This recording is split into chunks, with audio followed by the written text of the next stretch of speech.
Bro, you're the nicest UFC fighter in the world, dude. Shout out Basement Talk, man. I'm going to bite at least 2 of your ears off. I make more than $1 million in a day sometimes. You better I wonder how tall he is.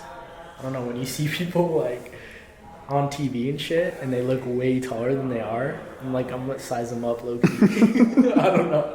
I hope you guys enjoy this video. It's gonna be good. We've been trying to get this guy on for a couple months now, so we're excited. It's gonna be sick. We're stoked about that. We're stoked. Hey! Get so it's crazy seeing me like not on TV or it's insane. Yeah, there's some guy on the plane last night came by and he's like, oh my God, I never thought I'd see you in person. I never thought I'd see you in person. Yeah. All right, guys, welcome back to Basement Talk. We got a special guest today. We got David Meltzer in the house. David. We can introduce you, but I think the world pretty much knows who you are. That's honestly, really you're good. all over social media. But we're excited to have you on. I wanted to get right into it. I wanted to ask you, how is it balancing time with your family and your wife and running like multi-million-dollar businesses? Yeah, you know what's interesting? It took me a long time to figure this out. I've kind of reverse engineered time. Time is my love language. That means 1, I have OCD, and 2, I'm a freak of nature. But more importantly, here's how I see it. If you reverse engineer your time, so we look at what's most important to us and we make it non-negotiable with the dependent variable of time, meaning time's the only way we can quantify our activities. It's the only way we can quantify emotion. I call it the only way to quantify subjective and objective matter. The only other way to quantify it is space, but space has so many variables, like trillions of variables, where time only has one variable. It's man-made construct, 24 hours a day. So what do I mean by this? Because I can see it in your eyes like everyone else I tell this to, like, what the F is he talking about? Yeah. It's pretty simple. 1, the most important thing that I see in my life is the number 1 habit that everyone on earth has that spends the most time doing, and it's the most ignored. It's called sleep. So I want to be the best at sleep.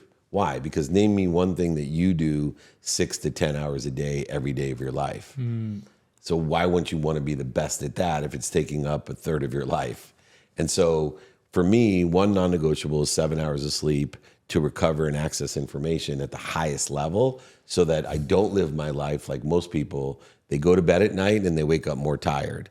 They live a life of tube, food in, food out. What I want to do is plateau and grow. So I'm going to take the majority of my time, the number 1 habit that everyone shares on earth, and be the best at it. So 7 hours non-negotiable, number 1 was sleep. Then I go ahead and prioritize my health. Why? Because if you don't take care of yourselves, you'll never take care of everyone else. People bullshit themselves all the time. I'm doing this for my family. I'm doing this for my money for my family. I'm doing this. Bullshit. Take care of yourself. If you're not here, if you're not healthy, if you're healthy, as many wishes a day, as many dreams a day as you want. Unlimited. If you're unhealthy, you only have 1 wish. Ask Steve Jobs, live and prove. That guy had everything except for when he lost his health, he only had 1 wish. I don't care how many iPhones you own, it didn't matter to him. He only had 1 wish. So I have a non-negotiable minimum of an hour a day on my health, and then I have a minimum of time with my family. And some of you guys know my family. So I spend a minimum of 30 days every day with my wife, minimum 30 minutes a day every day with my son, either virtually or in person. Then I spend 2 minutes a day, don't laugh too hard, with my 3 daughters, minimum 2 minutes each. 2 minutes. 2 minutes. I asked for 5, they gave me 2. You guys know them, so I'm lucky. Yeah. And then 2 minutes a day, though, is worth more than 2 hours on a Saturday. So remember, if you do something every day, it has exponentiality of outcomes. It accelerates and aggregates. So the more consistent you are in behaviors, the better the return on your investment of time. Then I spend a minimum of 10 minutes a day studying time so I can be productive, accessible, and gracious with it. Then I spend a minimum of 10 minutes on other people in my life that I got to keep in contact with. So I have like 3,300 or so names. Every day I spend a minimum of 10 minutes DMing them, texting them, or calling them, and just checking it off, go down the list. When I get to the bottom, I start at the top, just so I'm connected to the community of people that I've built that want to help each other and know people that can help each other. So here's where it gets really interesting when you talk about weighted balance. How do you prioritize family and finance and faith and all the things that everybody wants to prioritize? 7 hours non-negotiable. If you add up all those non-negotiables I just said with health, family, finance, and faith and time, it's about 3 hours. 7 hours plus 3 hours equals 10. That leaves me 14 hours a day to do whatever the fuck I want. Hey, right? you can say free. whatever you want. Yeah, I don't like to swear, but seriously, I mean it that much because so many people get lost in procrastination and feeling overwhelmed when it's impossible. If you prioritize, it's impossible to procrastinate or feel overwhelmed. Within the construct of that, I think it's important to be honest and say to yourself, I'm living in an abundant world, an infinite world with more than enough of everything. I'm so abundant. I got more than enough of everything in my life. So of course I can't get everything done today. So not only do I have 10 hours of non-negotiable, 14 hours of whatever I want to do, but I start from the point that I'll never get everything done today. So the only thing under the construct of I can't get everything done would be, if I can't get everything done today, then I might as well prioritize what I want personally, experientially, giving and receiving wise, in a trajectory of what I think I want, and take into consideration what's going on today, meaning the weather, COVID, interest rates, in-laws in town, fight with my brother, flat tire. See, but just take it day by day. Mm-hmm. And then you can go ahead and make the best decisions aligned with what you want, who you can help, and who can help you. So time is a man-made construct. Let's utilize it in that way by maximizing what's important to us to get to where we think we want to be. So maximizing that type of time, you're around a lot of people. You have relationships with people like Gary Vee, Jordan Belfort, Grant Cardone, all these guys who are high, super hyperactive, super driven people who have crazy schedules like you're talking about, which you just adapted.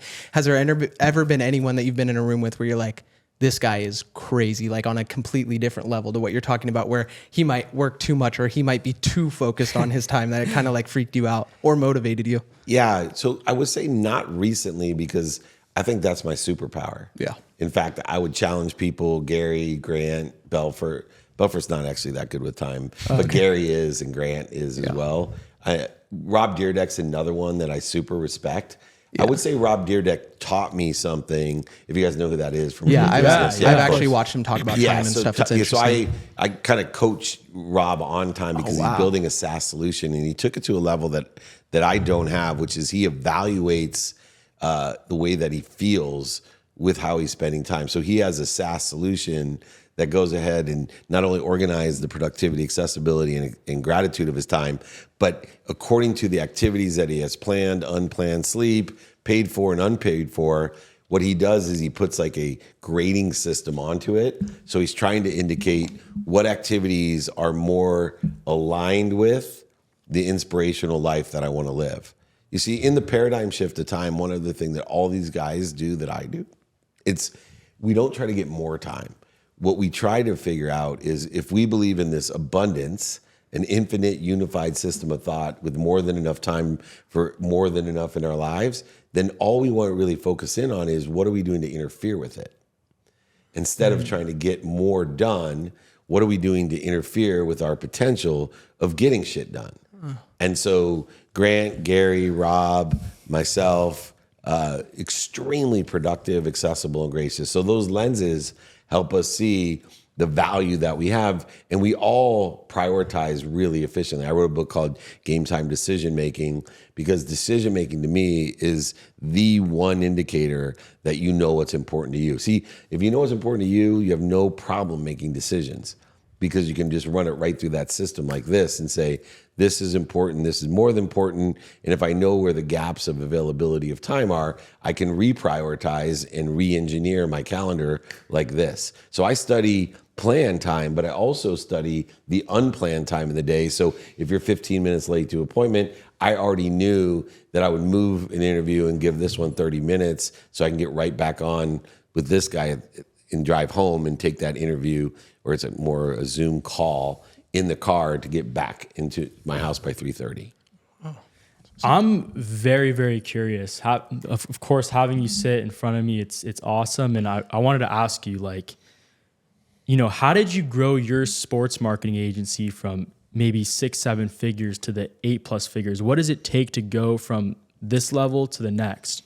Yeah, so two things. It's all about people. So number one, you got to get clients and keep them. So the basis of what I believe in is to create a community of people that want to help each other and know people that can help each other. And if you build a community of people that want to help each other and know people that can help each other, you're going to have people that are going to buy things from you for their life and sell things for you for a lifetime. That's how you build the customer side of the business with that community.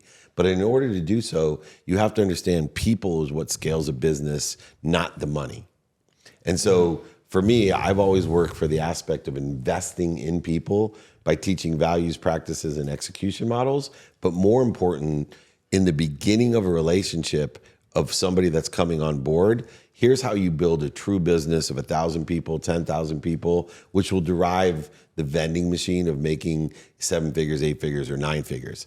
So you need to, and most people are so short-sighted, they won't do this. When I bring on an employee, so if I was going to, hire Serafina, I would make an investment in Serafina and say, I'm going to pay you for 3 months to follow me around. And what I want you to do is I want you to ask me as many questions as you can about what I'm doing while I'm doing it and who I'm doing it with. But also I want you to give me your suggestions from your perspective of being a San Diego State student and, whatever else you know about whatever else you know that I don't know. And so I'll spend 90 days to make an investment. Now, most people aren't willing to do that, whether they pay $2,000 a month, $8,000 a month, or $20,000 a month. All they think about is, I lost all this money. No, you didn't. Not unless you were considering firing the person after 90 days, right? My perspective is to build a business, scale a business to 7, 8, or 9 figures. So after 90 days, what I want to do is start working with Serafina. And so now we're collaborating and coordinating our knowledge base together, and yet still not profitable off of Serafina. She's working with me, but she's also still asking questions about the who, what, when, and where, and why, and giving me suggestions coming from her perspective of her unique journey. Then after 180 days of working with me or so, then I'll supervise her. And then when I feel that she has taken control and ownership according to our values, daily practices, and execution model, I then now can scale my business. Why? Because now I can hire someone that will shadow Serafina and somebody else can shadow me. Once again, very quickly, determined upon how long it takes in the shadowing, working with, and execution of that, you can get up to the amount of money that most people indicate. Now, some people will say, we're scaling, we have this many employees. Look, if you don't like somebody, guys, let me tell you what you do. Wish them 2 things: tons of employees and overhead. Be like, dude, this office is beautiful. I hope you have 10 like it. These guys are terrific. I hope you have 100 guys like this. I've just cursed you. And meanwhile, the person is like, dude, that Dave Meltzer loves me. He told me I should have 10 offices like this and 100 employees like that. And all you've done is curse him. Worry about how the people are directed towards the revenue that you want to make and empower them with daily practices, values, and execution of your model, and encourage them to give you feedback with their unique journey and perspective in order to facilitate getting better, more productive, accessible, and gracious in your business, to build a community of people that want to help each other and know people who help each other. In other words, build a group of people that will buy from you for life and sell for you for life. That's what Apple did, and that's what they still do. They have a whole community of people that buy everything from them and sell everything for them. Yeah. Hey guys, yes, I'm on a private jet, and none of this would be possible without our sponsor, Zill Media. If you need any social media or any content done, or even start a podcast like ours, they are the best in the business. Go to zillmedia.com and mention Basement Talk for a discount on their services. Now let's get back to the episode. Let's get off this fake jet. Go get back to the episode. I was gonna ask you, what's your take on college? And kids going to college these days, they're freaking doing drugs, drinking like crazy. Just so you know. It always been like that. Bro. They've always drank and done drugs. No, they've always drank and done drugs. And only today they're doing. It's probably different drugs. Yeah, let me There's probably explain. whippets. And Gary has a different perspective on college than I do. So I don't think necessarily today you're helping anyone if you're talking to define education as going to college or graduate school. You're looking at someone that's highly academically intelligent, meaning I got scholarships at college and I went to law school, business school. I got a lot of education behind me. the key that I want to encourage kids with is, one, know your timing and risk tolerance of education. Now, my main motto, if you listen to my content, when I finish pieces of content, is be more interested than interesting. It's be a student of your calendar. Is it super important though these days? To go to college? Yeah. No, of course not. Being educated. Okay. But I mean, I can learn on YouTube now. Like Yeah. let me tell you, when I talk about timing and risk tolerance, let's say if I want to be a business guy and I want to raise a ton of money, well, the reason I would go to college, I would go to a really big school like USC. Why? So I can network with a whole bunch of Orange County, Los Angeles, Southern California rich people, and they'll like me, and I'll be able to, when I graduate, hit up their parents to fund my first company. That's worth going to college for me. If I don't have to borrow all $250,000 to pay for USC. So there's just a timing and risk tolerance analysis. Look, there's some things you got to go to college for. You want to be a doctor? Go to college. Everybody will tell you that.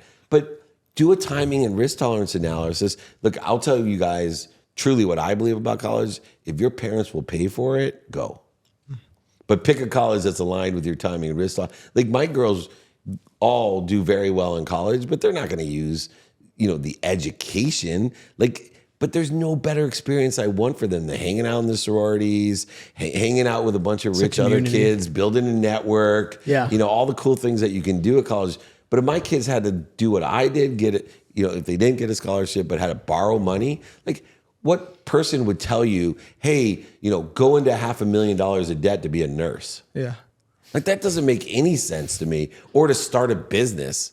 Like, are you kidding me? So take out this, thing that you got to go college to be educated. No, college has a whole bunch of cool shit going on that can help you, but do it just like any other investment.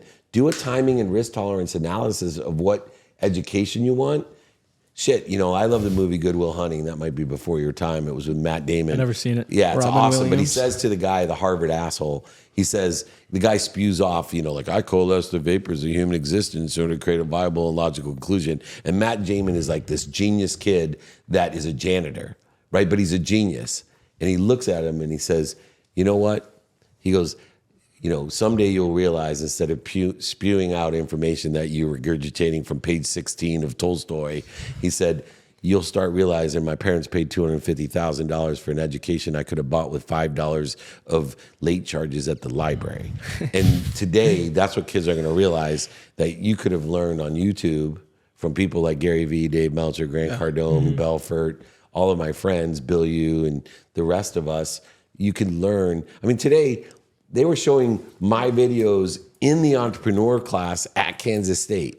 I know IU, Kelly School of Business, they're teaching me by using my videos. Is that a weird feeling? Especially all the schooling Super you've weird, done. especially when That's your wild. kids are sending it to you from their friends and are like, holy shit, they're teaching your dad, right? Like I've had that happen in sports management before when that became like the hot new subject, but obviously entrepreneur, they just sell educating what's hot, right? So that, the dads out there be like, yeah, dude, here's $250,000. Go enjoy college and learn about entrepreneurship. I do that for my kids. So what I'm telling you is it's really important to understand when you're investing in yourself, which is the number of investment that you have, know your timing and risk tolerance. And definitely, figure out, is this worth the investment for the return in the timing that I want it? 100%. So I was going to ask you, coming up with Leigh Steinberg, he's the best, obviously a legend in the industry. You learned so much from him, and I'm sure a lot of people have asked you, like, what are some of the most important things that you have learned from him and traits that you took from him and are using in your marketing agency now? What is one thing that you saw him do that you headed away from, or maybe that you said, I'm going to do this differently, and took a different take on it that might have helped you out? Drinking, man. The guy's an alcoholic. Oh, really? Drinking? Yeah. I mean, he's public with it. So, like, I learned so much about alcoholism and dis-ease and how you can he's probably one of the smartest people I've ever met. And you're looking at someone whose brother graduated summa cum laude from Harvard, had a 1580 on his SAT, what is it? He appealed the question because he said they were wrong, and took it again and got a 1560, by the way. Wow. And anyway, but Leigh Steinberg, smartest guy I've ever met, and destroyed his life through drinking. And it's a disease. And so that would be the number one thing to understand dis-ease and ease. I prefer to talk about what Leigh Steinberg did teach me. Another one of the lines that I 100%. use is being kind to your future self. Like, he was able to simplify things in life about, Dave, just be kind to your future self. So when you're doing things during the day, ask yourself, not is it just kind, but is it kind to my future self? Think a little bigger than most people do than just helping someone across the street. Think about how and what it's going to impact in the future, whether it's sustainability or empowering. I call it planting seeds under trees that I may never sit under. Look, I got a lot bigger things and bigger people, but this is more important than anything today, because I'm being kind to my future self. I'm old enough now to know, because of Leigh, all you guys here, 10 years from now, you won't forget that I came in here on a Friday for Never half an forget hour. it. Yeah, 100%. And when you're running companies and they're like, hey, we got $100,000 budget to hire a speaker, you'll be like, hey, let's hire Marissa's dad. Yeah, 100%. Because he hooked us up and he gave us, Yeah. right? And that's the way it works, is being kind to your future self. He also gave me, and it's in my book, my favorite thing is my first literally week there, Leigh was put into rehab. Oh, wow. And I had to negotiate with Georgia Frontiere, who owned the Rams at the time, a $900 million purchase of the Rams. How old were you at the time? So I was 36. Wow. And I was panicked. I called Jeff Morad, who was bargaining to buy the Padres. Dude, can you help me? He's not here. I'm dealing with Franklin Financial, $900 million, buying the Rams. John Shaw was the president of the Rams. And I'm on this call. And Leigh, probably half sober, I'm like, dude, what am I supposed to do? He gave me this great advice. He said, David, be fair, don't negotiate to the last penny, and don't do business with dicks. And that was the simplicity and the genius of Leigh Steinberg, right? It's like, hey, look, this is the guy that wrote the book on negotiation at the time. He was like Jerry Maguire at the time. It was like, and I'm pitching myself that I'm sitting next to Warren Moon, my business partner, Hall of Fame quarterback, who ended up being my partner in sports marketing. And all the man told me was, be fair, don't negotiate to the last penny, and don't do business with dicks. Guess what? That's what got me to where I am today, is I still, all those different little lessons have helped me get to where I am. And now I share those same lessons with millions of people because of social media. Yeah. I have a appointment. I sell cars on Nice. the daily. So I have an appointment tomorrow. So if you want to come in and help me negotiate, Yeah, man. have David help you.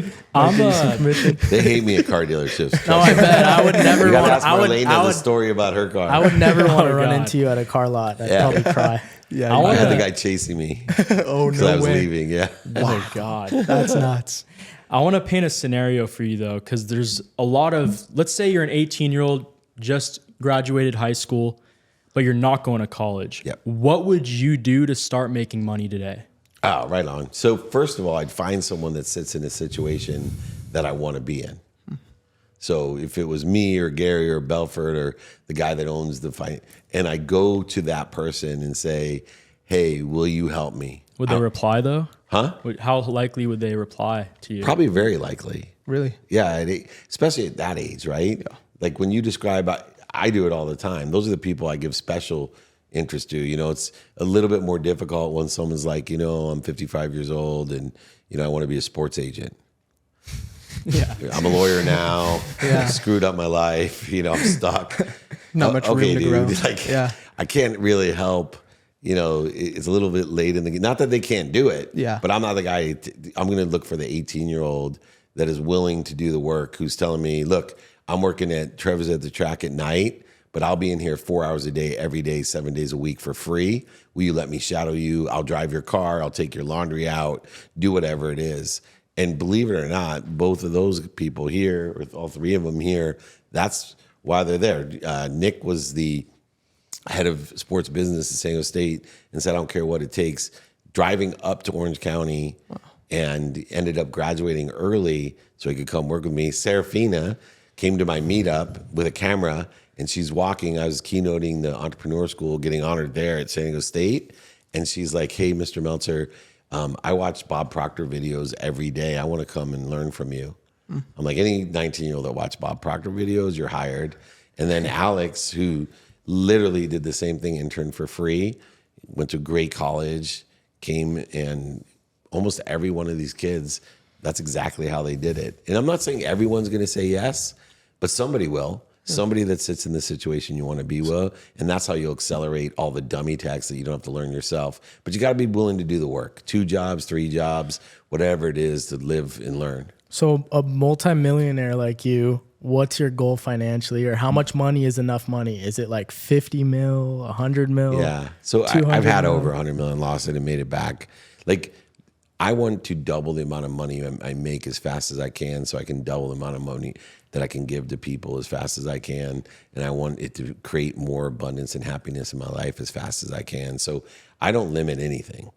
Like, I'm always on a trajectory of where I think I want to be. So if you ask me how much money, more than is how I would answer you. You tell me 100 million, I say more than 100 million. It's the same way my whole mission in life is to empower over 1 billion people to make a lot of money, help a lot of people, and have a lot of fun. People say, well, you want to empower 1 billion people? I'm like, no, I'm not going to limit myself. You'll never overachieve your own self-image. You'll never overachieve the limitations that you put on what you do, say, think, feel, and believe. Don't limit yourself. There's an infinite world. If somebody would told me there'd be a billionaire when I was 5 years old, and I told my mom I was going to be a millionaire, I was going to make $1 million and buy her a house, a car, and retire. I make more than $1 million in a day sometimes, and I can't buy a house, car, and retire off of it. Yeah. But I was limiting myself. $1 million was, in my mind, everything. Now there's going to be a trillionaire really soon. Yeah. Don't limit yourself. Just, when I'm double the amount of money, create velocity. Don't create limitations and resistance in what you want, but have goals every day. This is something is hard for young people. I'm a ferocious effing Buddha, meaning keep up with me today if you can. I am ferocious today in a trajectory of where I want to be, but I allow the outcomes to be different than I wanted them to be. I have faith that I'm protected and promoted. So I'm going to bust my balls every day, do my best, learn lessons, have fun, try to keep up with me. But the outcomes that I think I want, if they don't come, I'm perfectly happy with it because I have faith that it's better than what I wanted. I may not understand how losing everything could be better than what I wanted to be a billionaire, but now I know. Because but for me losing over $100 million, I wouldn't be in the position I am today to understand what I understand to get to where I want to be or better. Yeah. Well, what if you didn't lose the 100 million? Where do you think you would be today? Dead. Really? Dead. Dead. Yeah, divorce first, then dead. Yeah, man, I was surrounding myself with the wrong people and the wrong ideas. I thought I was in control of everything. I had no faith and I had no pursuit of my potential. There was never going to be enough for me, because I lived in a world of just enough, buying shit I didn't need to impress people I didn't like, right? I'm completely passionate, purposeful, and profitable every day, but I have no doubt in my mind that losing everything was the biggest protection and promotion of my entire life. Most painful, but pain's an indicator you got a better place to be. I know for a fact, for sure divorced, most likely dead. Yeah, wow. Pain sometimes is a really good thing. It could drive much more success, so. Yeah. You got it. Thank you so much for giving us your time. Man. Yeah, no, we we really really appreciate it. it. We're gonna definitely do a I'll part tell the 2. watch story next time. Next time, I'll tell the watch story. Or maybe I'll story. just squeeze it in real quick. Yeah, I know. yeah. Well, anyway, so people love my watches. I got tons of them. Yeah. They're all fake. And let me tell you why. Whoa. Holy shit. They're all fake. That's Let me tell crazy. you why. Let me tell you why. It's one of the coolest things. So when I was 13, poor kid, I got, for my bar mitzvah, which is a religious thing, when you turn 13 as a Jewish kid, right? I got a watch, a real one. So I wear it to school, and all the kids made fun of me. They're like, where'd you steal that? That's fake. And so I came home, I put it away. I didn't want to wear it, which is obvious when you're 13, right? Of course, yeah. And so my mom's like, hey, where's the bar mitzvah watch? I'm like, I'm not wearing it. And I told her why. And she tells me, I get choked up thinking about it. She goes, someday you're going to be so rich that all I want you to do is wear fake watches and nobody's going to believe you. Wow. I love it. It's so cool. So my favorite is I give them away. So one time I was at Pelican Hill and this guy had a Hublot fake, $250,000 Ferrari Hublot. And he's like, that's my dream watch. I'm like, this is your dream watch? I go, it's yours. And he's like, don't give it to me. I'll keep it. I'm like, yeah, no problem. So I give it to him. And he goes around to all the richest people in Newport Beach, and including the owner of the Seattle Mariners. Wow. He's like, Meltzer gave me a $250,000 watch. It was a really good fake. It was like $400. Yeah. Anyway, so now he's marketing for me. I got it, Nick. So now he's marketing for me. And so the next morning I call him And he's like, you want your watch back? I was like, oh, no. I just want to let you know, don't take it to a pawn shop. It's fake.